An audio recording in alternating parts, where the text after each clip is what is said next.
accessorize it. We all know that right accessory can make an outfit perfect. The same goes for your dorm room. It's the special touch, like some bright colored window treatment or a funky lampshade that can really make a space on your own. Speak up. Good relationships with your roommate can go a long way in making dorm living tolerable. If things aren't going well, don't be afraid to speak up, and also open to listening to any grievances that a roommate may have. Most problems can be resolved if both parties are willing to listen and work together. Looking for more great advice? Head to www.uchic.com for our fave resources and websites. We come highly recommend for our guide contributor and editor. Be sure to leave your suggestion as well.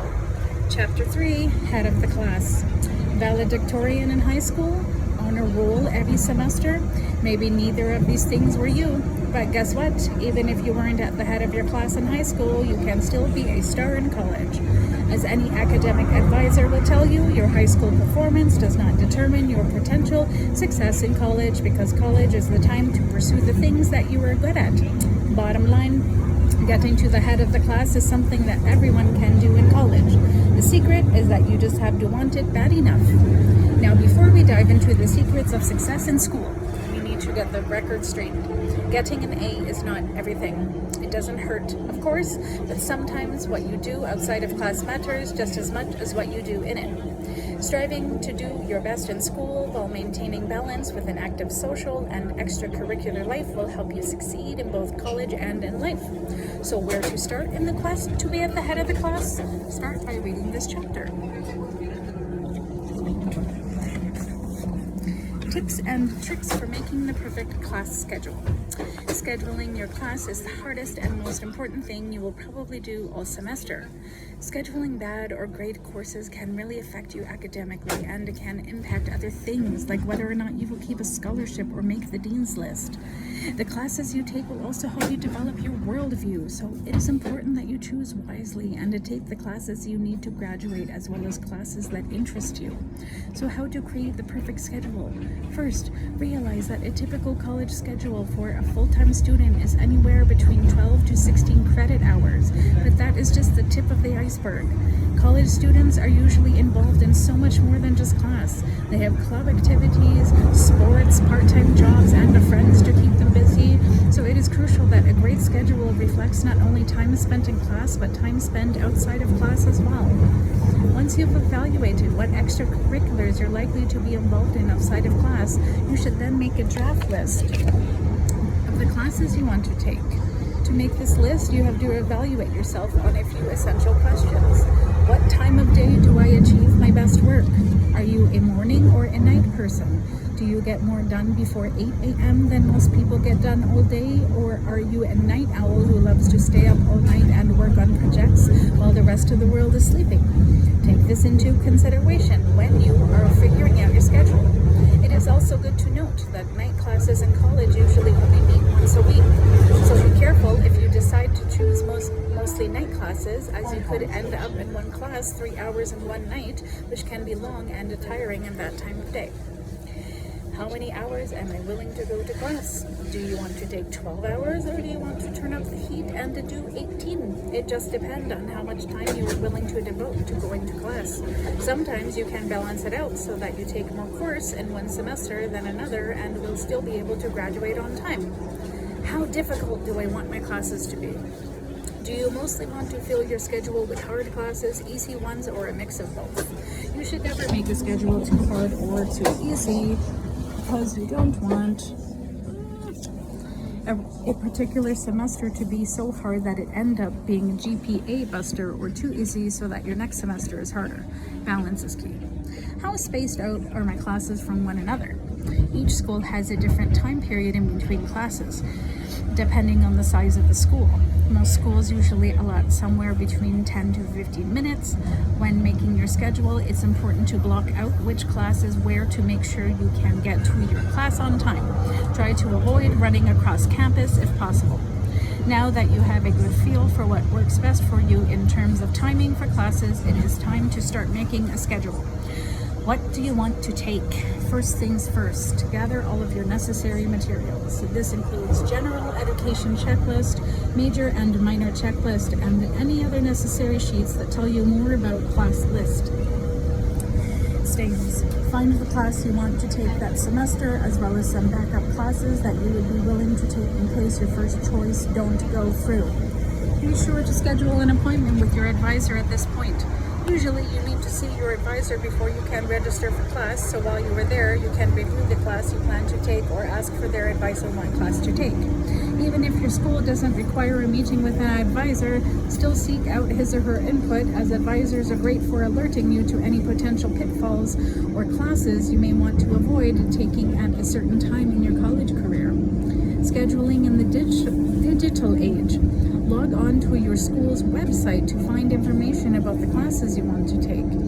The website can tell you if they are available to be taken, how many spots are in those classes, who teaches them, and where they are located. Jot down as much of this information as possible. If one class has so many teachers and the time slots available it makes your head spin, consider narrowing that specific class down to a specific time slot or two. This way you won't have as many classes to evaluate or look at. There are also several different websites out there that can be used to help planning make more sense. Automatic schedule planners and professor rating sites make planning today easier than it ever was before. To learn more about your potential professor, check out ratemyprofessor.com. It's a website where other students rate the teacher they had and can write review on them. It is extremely helpful because you can get so much more feedback about a professor than you could ever get from just asking everyone in your group of friends. If you are looking for a device to plan your schedule for you, a site like myedu.com can take information from your school and turn the mass amounts of schedule available into a schedule that is tailored to your needs. Don't put all your eggs in one basket. Always have backup course ready, especially if you go to a large school. Know a class is really popular, or you are one of the last people to register. If you think a class that focuses on a cool topic or has a well-respected professor is the one to take, chances are others will too. To be safe, come up with alternative class in case the worst happens and you don't get your first pick.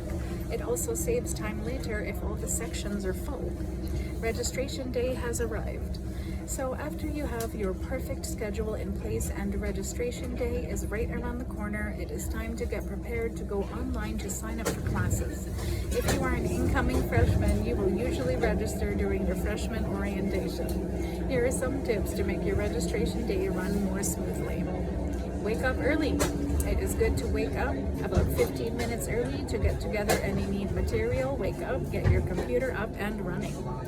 Have your course registration numbers on hand. You can usually write them all down on a sticky note and attach it to your computer the night before. Or to make things quicker, you can save it all in a Word document on your laptop so you can copy and paste. It is just important to do this so you can register as quickly as possible. Don't fret. Sometimes the system will crash or not work because of an overload of people getting on to register.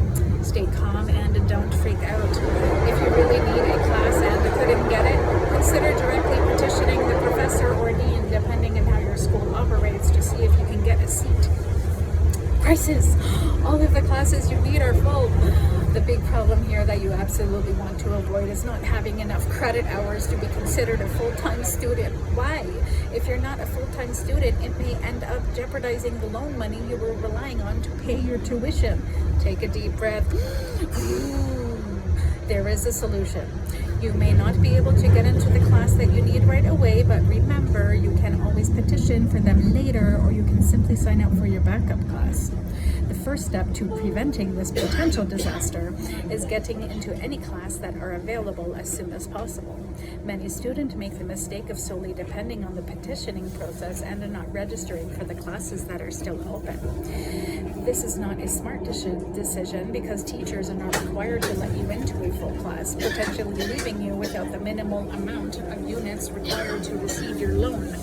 Any class is better than no class. Keep this in mind and look through your backup list, of course, for replacement. You can always rearrange your schedule after teachers add you to their roster. Parting advice. Making a schedule can be a stressful process. The key is to take it one step at a time, plan far in advance, and register as soon as possible. Don't sit around working on your schedule for longer than you should, and it doesn't have to be done in one night. Remember that you can always go back and move things around later if need be. Insights provided by Amanda Cross, University of Central Arkansas, and Kelly Leslie, San Francisco State University.